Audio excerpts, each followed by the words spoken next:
Hello दोस्तों, नमस्ते नमस्कार। आप सभी लोगों का स्वागत है। ये मेरा फर्स्ट ब्लॉग है और ये पहुंच गई हूँ जनकपुर। और जनकपुर टू काठमांडू टूर है हम लोगों का। तो जनकपुर से आगे बढ़ रहे हैं। जनकपुर से आगे बढ़ते अब हम लोग आ गए बर्दीवास। बहुत ही अच्छा जगह है। बर्दीवास से आगे बढ़ रहे हैं सिंदली वाले रास्ते में। देख रहे हैं क्या नज़ारा है, क्या हरियाली है। वाह, बहुत ही मज़ा आ रहा है। तो दोस्तों, ये हरियाली के बाद लगता है पहाड़ भी बहुत ही नज़दीक है।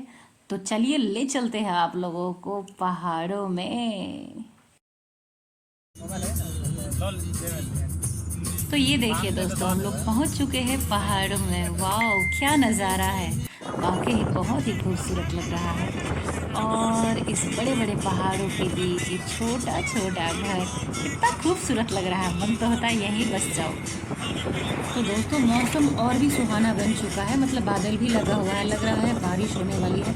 और यहाँ पे तो बारिश होती ही रहती है। अरे वाह, देखिए मैंने बोला झट से बारिश भी शुरू हो चुकी है।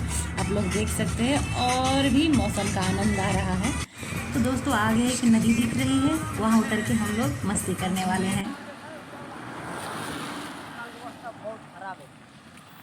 तो फाइनली हम लोग नदी में हैं। वाह, ये बड़े बड़े पत्थरों के बीच ये ठंडी ठंडी पानी, क्या बात है। वाकई कितना कूल है ये पानी। तो दोस्तों, हम लोग अब यहाँ से आगे बढ़ रहे हैं और आगे आने वाला है सिंधली बाज़ार। तो हम लोग आ चुके हैं सिंधली और सिंधली से आगे बढ़ेंगे। अब देख रहे हैं सिंधली का मौसम कितना सुहाना है। और आप लोगों को भी एंजॉय करने का मन हो तो आप लोग सिंधली भी आ सकते हैं। वैसे बिहार से बहुत ज़्यादा दूर नहीं है। तो आप लोग भी आइए और इस खूबसूरत वादियों का आनंद उठाइए। और अब हम लोग आगे बढ़ेंगे। यहाँ नहीं रुकेंगे क्योंकि हम लोगों को जाना है काठमांडू, बाबा पशुपतिनाथ का दर्शन करना है। सो हम लोग आगे बढ़ते जाएंगे और देख रहे हैं कितना खूबसूरत नज़ारा है। और ये रोड, वाह क्या रोड है। तो गाइस, हम लोग कितना हाइट पे आ गए हैं, कितना झिकझाक रास्ता है, बहुत डर लग रहा है। और आगे दिख रहा है एक व्यू पॉइंट। तो चलिए रुक के व्यू पॉइंट का लुत्फ उठाते हैं हम लोग। तो दोस्तों, देख सकते हैं, वाह क्या नज़ारा है, कितना खूबसूरत लग रहा है। अब कुछ ही देर पहले देख रहे थे रास्ते में बारिश हो रहा था और यहाँ पे धूप निकला है। यहाँ का वेदर के बारे में तो कुछ कहा ही नहीं जा सकता है क्योंकि इतना खूबसूरत है। कब बारिश हो जाए और कब धूप निकल जाए, लेकिन धूप में भी क्या ठंडापन है। वाह, मन कर रहा है इन पहाड़ों को चूम लो। मैंने चूम भी लिया। वाह, बाकी बहुत ही खूबसूरत, बड़ा ही सुकून मिला यहाँ आने से। आना चाहिए। इंसान थक जाता है डेली के अपने रूटीन से, तो कभी कभी ऐसे जगह का आनंद भी लेना चाहिए जो मन को एकदम सुकून फील हो।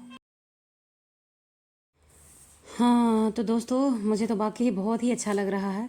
और आप लोग जब भी काठमांडू जाइएगा तो रास्ता में इस जगह पे होल्ड करना ही होगा। अगर आप लोग का मन चाहे तो अब मन तो एकदम होगा क्योंकि यहाँ पे बहुत ही अच्छा चटपटा भाजा भी मिलता है।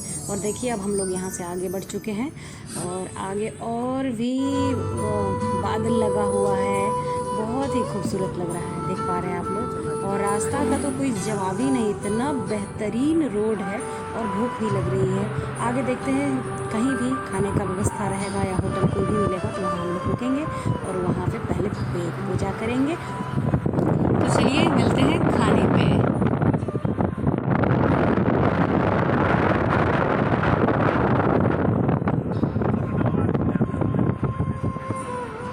तो दोस्तों, हम लोग पहुंच चुके हैं और देख रहे हैं पेट पूजा होना शुरू भी हो चुके हैं। हमारे सारे टीम मेंबर जितने भी लोग हैं सब एकदम दबा के खा रहे हैं। और यहाँ का खाना बहुत ही स्वादिष्ट है और नेपाल का बहुत ही फेमस है थकाली। तो वही थाली हम लोग ने लिए हैं।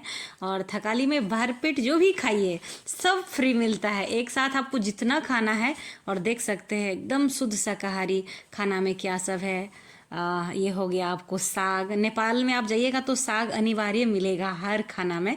और उसके बाद ये देख रहे हैं आप लोग, ये चटनी हो गया गुंदरुक का चटनी। उसके बाद ये दाल हो गया और ये तो चावल सभी लोग को पता है। और ये चटनी, उसके बाद सलाद और दही। मतलब 200 रुपया में इतना बेहतरीन खाना खिलाया कि बता नहीं सकते हैं। अलग से घी भी है। तो सभी लोगों को बहुत ही आनंद आया ये खाना खा के। और ये जगह एकदम बीचों बीच सेंटर में है, जैसे जनकपुर और काठमांडू के एकदम बीच में। और यहाँ से बहुत सारे रास्ते आप लोग जा सकते हैं। वैसे इस जगह का नाम है खुरकोट, जहाँ पे हम लोग खाना खा रहे हैं। यहाँ से आप लोग जा सकते हैं, मतलब पहले तो काठमांडू जा सकते हैं, उसके बाद आप लोग हिलेसी महादेव बहुत ही फेमस है, वहाँ भी दर्शन करने जा सकते हैं। और यहाँ से माउंट एवरेस्ट भी जा सकते हैं। तो चलिए, हम लोग का पेट पूजा खत्म हुआ और हम लोग बढ़ते हैं आगे। हम लोगों को जाना है काठमांडू, ये तो पता ही है आप लोगों को। तो देखिए, जितने आगे बढ़ते जा रहे हैं नज़ारा उतना ही खूबसूरत होता ही जा रहा है। और लगता है जाते जाते हम लोगों को शाम हो जाएगा। तो जो भी व्यू मिल रहा है रास्ते में आप लोगों के लिए कैमरा में कैद किया जा रहा है, ताकि आप लोग भी इस प्यारा सा व्यू का आनंद ले पाए। देख सकते हैं, वाह। तो आप लोग इस खूबसूरत नज़ारा का लुत्फ़ उठाइए। वैसे ही मेरा फर्स्ट ब्लॉग है, कुछ त्रुटि हो जाए तो क्षमा प्रार्थी रहूँगी। और अब लगता है काठमांडू भी पहुँचने वाले हैं। तो चलिए, आप लोग से सीधा मिलेंगे हम लोग बाबा पशुपतिनाथ के दरबार में। वही बाबा का दर्शन करेंगे और वहाँ का जो भी नज़ारा होगा आप लोग के साथ शेयर करेंगे।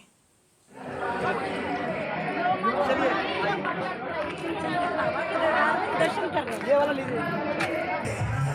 तो दोस्तों, देख रहे हैं कितना भीड़ है बाबा पशुपतिनाथ के दरबार में। भीड़ क्यों नहीं होगा, क्योंकि बहुत देश विदेश से, हर जगह से लोग यहाँ बाबा पशुपतिनाथ के दर्शन करने आते हैं। और माना जाता है कि बाबा पशुपतिनाथ को जो सच्चे दिल से पूजा करते हैं उनका हर मनोकामना पूरा भी होता है। तो दोस्तों, यहाँ पूजा का सामान मिल रहा है, आप लोग देख सकते हैं। और बहुत ही अच्छा से सजा के लोग रखते हैं पूजा का डाली जो है। तो हम लोग भी यहाँ से पूजा का डाली खरीदेंगे और उसके बाद आगे बढ़ेंगे। हो सकता है आगे हम लोग पशुपतिनाथ के दर्शन बहुत ही मज़ा आ रहा है। देखिए कितना प्यारा। सावन का लास्ट सोमवारी है। हम लोग बहुत ही एक्साइटेड है बाबा का दर्शन करने के लिए। भीड़ तो बहुत ही ज़्यादा है, डर भी लग रहा है कि अच्छे से दर्शन कर पाएंगे या नहीं, लेकिन उम्मीद है कि बाबा का दर्शन जरूर होगा। तो चलिए, हमारे रवि भाई हमारे साथ ये आज नेपाल टूर में एडवाइजर है। नमस्कार। नेपाल के लोक स्टार में टॉप 5 तक पहुंचे हुए थे। वो भी हमारे साथ है, हम लोग को दर्शन कराने में काफ़ी सहयोग दे रहे हैं। तो चलिए, बाबा का दर्शन करते हैं।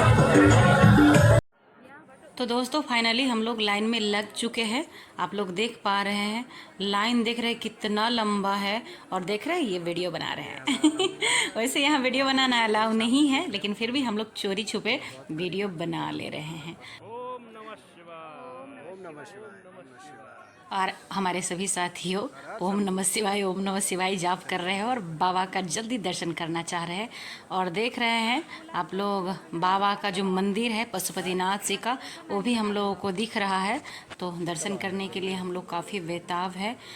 धूप भी है, लेकिन हम लोग को उतना धूप का एहसास हो नहीं रहा है, क्योंकि हम लोग बिहार से आए हैं। तो यहाँ पे थोड़ा थोड़ा ठंडा का एहसास हो रहा है। लेकिन जो लोग यहाँ रहते हैं वो लोग तो छाता भी यूज़ कर रहे हैं।